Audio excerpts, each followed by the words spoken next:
Halo teman-teman, jumpa lagi bersama Asiri, alur singkat cerita film. Film yang dibahas kali ini berjudul Black Mass yang dirilis pada tahun 2015. Film ini berdasarkan kisah nyata yang berlatar pada tahun 1970-an. Film ini menceritakan tentang kejahatan besar yang melibatkan kelompok kejahatan Winter Hill, agen FBI, dan politikus paling berpengaruh di Boston Selatan, Amerika Serikat. Daripada membuat kalian semakin penasaran, langsung saja ke alur ceritanya.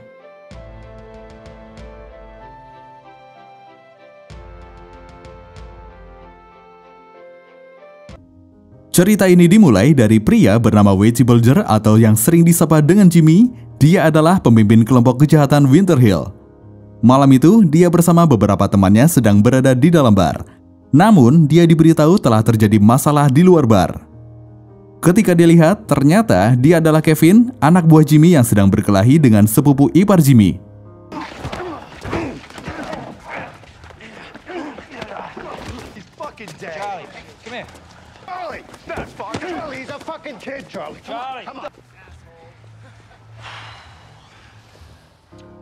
Hari berikutnya, setelah Jimmy dan Kevin membunuh seseorang dari anggota mafia Angelo,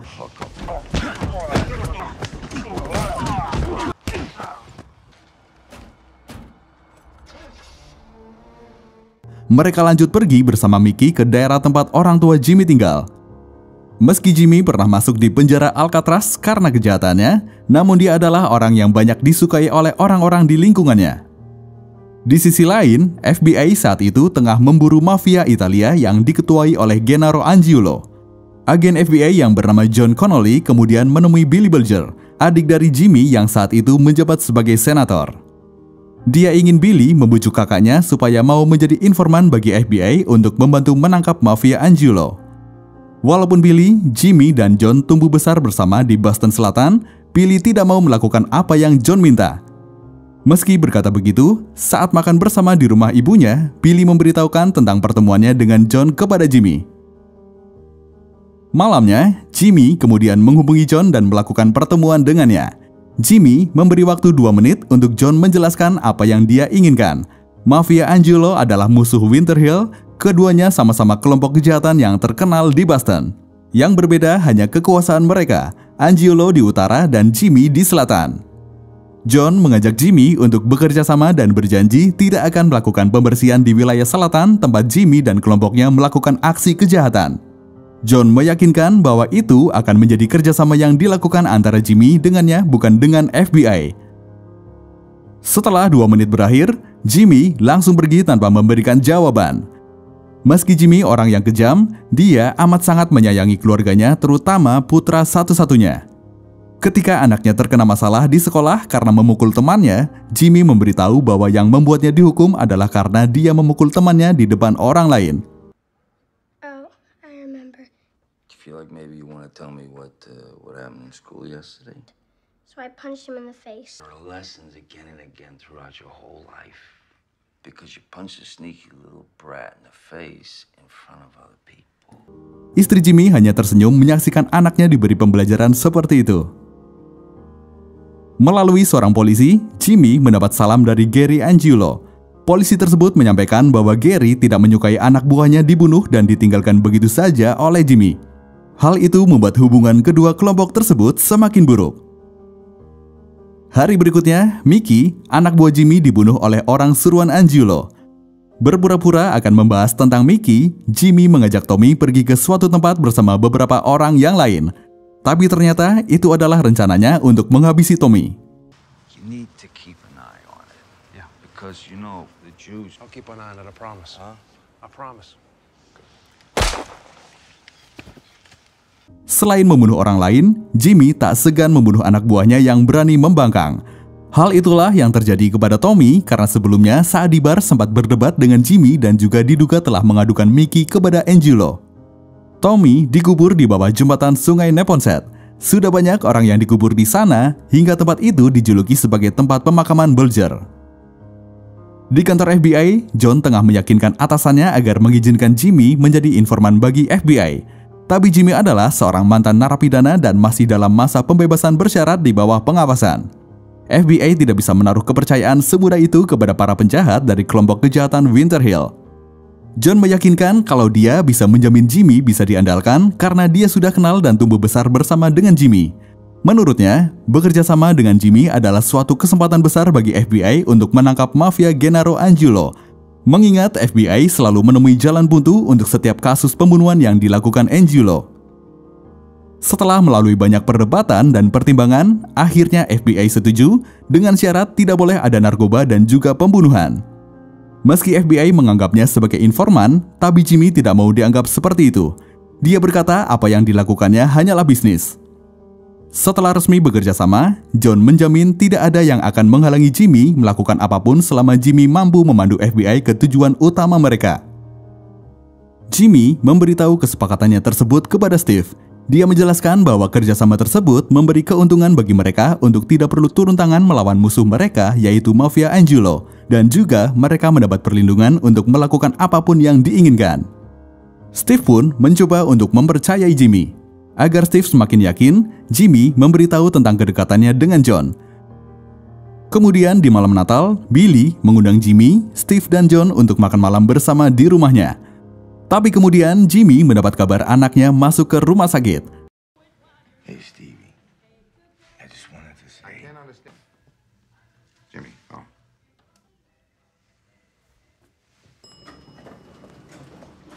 Anaknya menderita sindrom Reye, suatu kondisi yang bisa menyebabkan kerusakan hati dan otak. Awalnya, Jimmy dan istrinya mengira anak mereka hanya terserang flu biasa. Namun, tiba-tiba kondisinya semakin buruk setelah istri Jimmy memberikan aspirin. Karena hal itu, anak mereka mengalami kerusakan otak hingga akhirnya meninggal dunia. I don't fucking care what they say. I want to take my boy home. My boy? You pull the plug on my boy? Can't have my little boy be like that.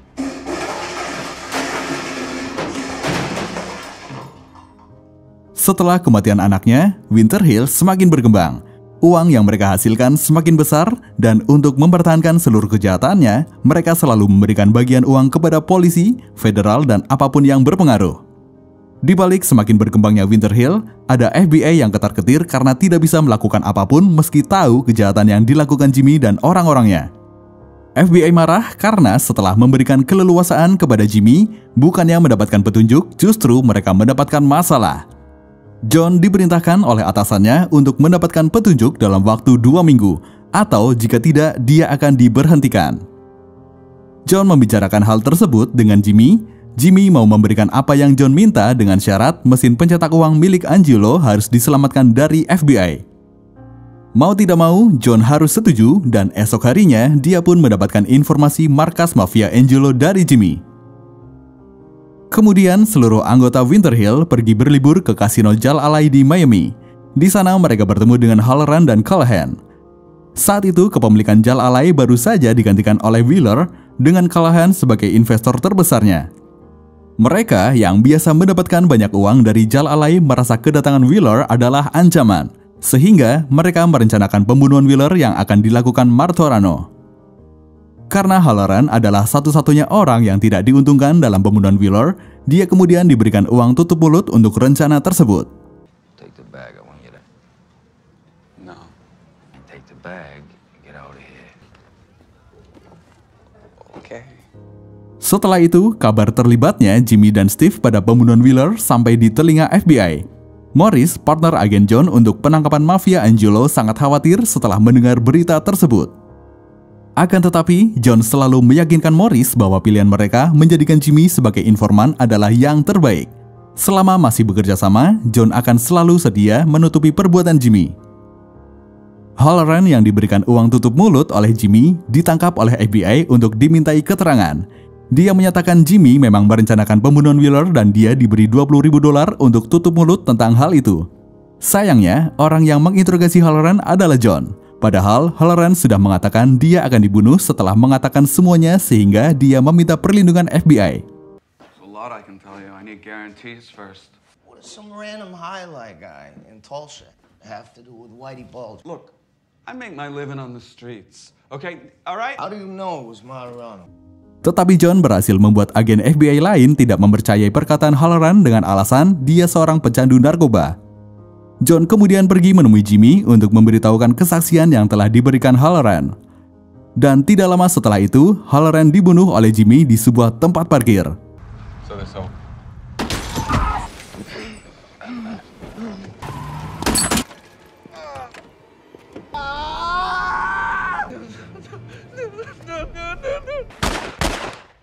Kejadian tersebut membuat pimpinan FBI mencurigai kemungkinan John terlibat dengan Jimmy. Keberhasilan meringkus mafia Angulo, John rayakan bersama seluruh anggota Winter Hill. Saat itu, Jimmy merasa keberadaan John untuk Winter Hill bukan ide yang buruk. Di malam pesta tersebut, Martorano diperintahkan untuk membunuh Callahan. Dengan tersingkirnya Wheeler dan Callahan, maka Jal Alai sepenuhnya ada di genggaman Winter Hill. John yang mengetahui pembunuhan tersebut juga tetap diam saja. Dia sepenuhnya berada di pihak Jimmy. Hubungan kerjasama antara John dan Jimmy yang semakin kuat membuat banyak perubahan sikap John yang disadari oleh istrinya. Is that a new suit? What are you getting at, Marion? Not getting at anything. It's flashy, you know? I'm not changing. I might be getting older, but I'm not changing. Tahun 1985, ibu Jimmy meninggal dunia. Setelah sebelumnya dia kehilangan anaknya, kini Jimmy ditinggalkan oleh ibunya. Hal tersebut membuat Jimmy sesaat lupa bagaimana cara bahagia. Hingga kemudian Jimmy mulai merasakan senang kembali ketika sebuah organisasi paramiliter bernama IRA datang meminta bantuan untuk menyiapkan gudang senjata untuk mereka. Organisasi tersebut merupakan organisasi yang menginginkan persatuan Irlandia, namun dilakukan menggunakan kekerasan. Di sisi lain, John dan timnya mendapatkan promosi jabatan setelah sukses menangkap mafia Angulo. Bersamaan dengan itu, FBI juga kedatangan pendakwa baru bernama Fred Weissach. Beberapa hari kemudian, John mengadakan pesta sederhana bersama Jimmy, Steve, dan Morris di rumahnya. Istri John yang tidak menyukai Jimmy dan teman-temannya memilih untuk menyendiri di kamar seusai membantu urusan dapur. Suasana makan malam menjadi sedikit menegangkan ketika Jimmy mulai mengintimidasi Morris karena kata-kata yang dia ucapkan, meski di akhir Jimmy bilang itu hanya bercanda. Sit down here. Stevie, what's the matter with you? You're quiet tonight, huh? You got a problem with people keeping their mouth shut. I'm breaking your ball. Setelah itu, Jimmy menanyakan keberadaan istri John yang tidak ikut makan bersama. John memberitahu kalau istrinya sedang beristirahat di kamar karena tidak enak badan. Beralasan ingin melihat keadaan istri John, Jimmy sebenarnya ingin memberikan sedikit peringatan kepada istri John agar tidak macam-macam. I thought you were John. Please, no offense. And you're so honest there. What are you feeling there? You feel something? Di kantor FBI, John berusaha mendekati Weissach. Tapi nyatanya, Weissach tidak semudah itu untuk didekati. Setelah menolak pemberian hadiah dari John, Weissach bertanya mengapa tidak ada satupun kasus yang membahas Jimmy. Weissach mempertanyakan hal tersebut karena yang dia tahu, Jimmy melakukan penjualan narkoba, pemerasan, dan juga pembunuhan, namun setiap kali akan dilakukan investigasi resmi, dia bebas dan hilang begitu saja. John pun menjelaskan kalau Jimmy adalah aset yang paling berharga. John beralasan bahwa rumor tentang Jimmy hanyalah fitnah dari lawan politik yaitu Billy, adik dari Jimmy. Dari situ, Weissach justru menjadi curiga kalau Billy mungkin melindungi kakaknya. Kejahatan yang dilakukan Jimmy sudah terlalu jelas untuk terus dianggap bersih oleh FBI. Weissach kemudian meminta John untuk mencari tahu tentang Jimmy. Setelah itu, John menemui Billy di kantornya. Dia meminta tolong agar Billy menggunakan kekuatan politiknya untuk menyingkirkan Weissach demi membantu Jimmy. Akan tetapi, Billy tidak mau melakukannya. For Jimmy, and that can't be good for any of us. You are the most powerful man in the city. What is written on a piece of paper? Loyalty. You'll rue the day you ever thought of joining the FBI. Setelah FBI mulai melihat berkas tentang Jimmy, mereka sadar kalau semua informasi tentang Jimmy sama saja meskipun dari berbagai informan. FBI menduga informasi yang beredar tersebut sebenarnya dibuat dan disebarkan oleh Jimmy sendiri. Saat itu, Jimmy yang ada di rumah melihat berita mengenai kapal pengangkut senjata dan amunisi menuju Irlandia milik IRA ditangkap oleh Angkatan Laut Irlandia.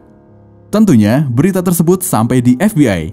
Berdasarkan informasi, ternyata pengemudi kapal tersebut adalah seorang informan bagi DEA.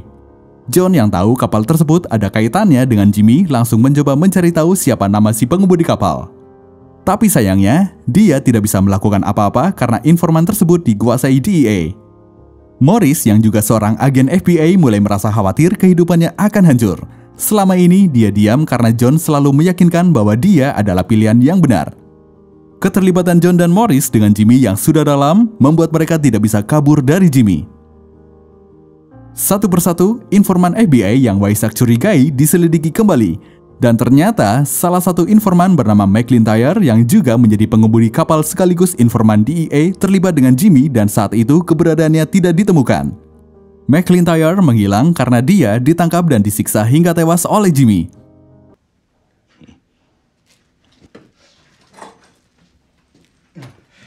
Been fucking with John since we was kids.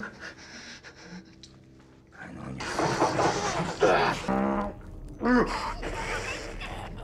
Tanpa sepengetahuan siapapun, Morris membuat pengakuan tentang semuanya kepada penyelidik kasus Jimmy.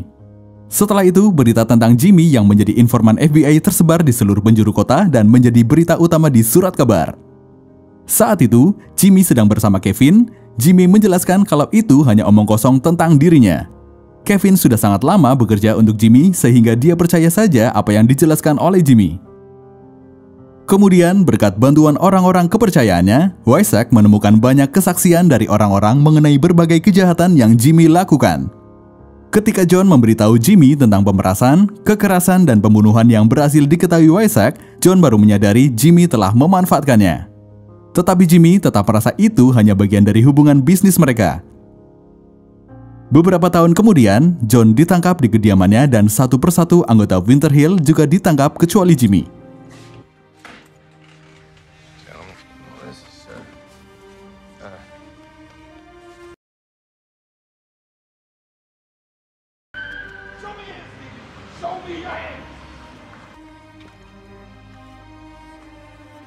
Setelah penangkapan tersebut, Jimmy menghubungi Billy dan mengatakan dirinya akan pergi sementara waktu untuk menghilangkan jejak. Selama menjadi informan FBI, tidak ada teman Jimmy yang tahu kecuali Steve. Orang-orang tidak akan menyangka karena Jimmy dikenal sebagai orang yang sangat benci kepada seorang pengadu. Selain Steve, hanya Kevin yang sempat curiga adanya hubungan antara Jimmy dan FBI. Akan tetapi, dia yakin kalau Jimmy pasti hanya akan mempermainkan FBI.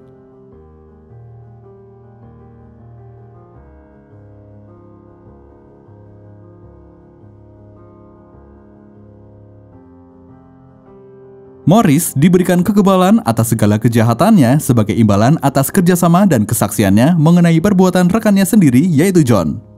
Lalu Steve mengaku bersalah atas 10 pembunuhan dan menjalani hukuman seumur hidup di lokasi yang dirahasiakan. Setelah diketahui terlibat dengan kejahatan kakaknya yang menjadi buronan, Billy dipaksa mengundurkan diri dari jabatannya sebagai senat negara dan kemudian menjadi kanselir di Universitas Massachusetts.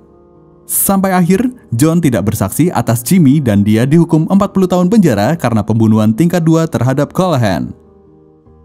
Pada tanggal 22 Juni 2011, setelah 12 tahun masuk ke dalam daftar orang paling dicari FBI, seorang tak dikenal memberikan petunjuk untuk menangkap Jimmy di Santa Monica, California. Jimmy pun ditangkap dan dipulangkan ke negaranya untuk diadili. Jimmy dihukum 2 kali hukuman seumur hidup, ditambah 5 tahun atas pembunuhan setidaknya 11 orang. Seperti itulah kisah tentang kejahatan besar yang melibatkan kelompok kejahatan Winter Hill, agen FBI, dan politikus paling berpengaruh di Boston Selatan, Amerika Serikat. Terima kasih dan sampai jumpa di alur cerita selanjutnya.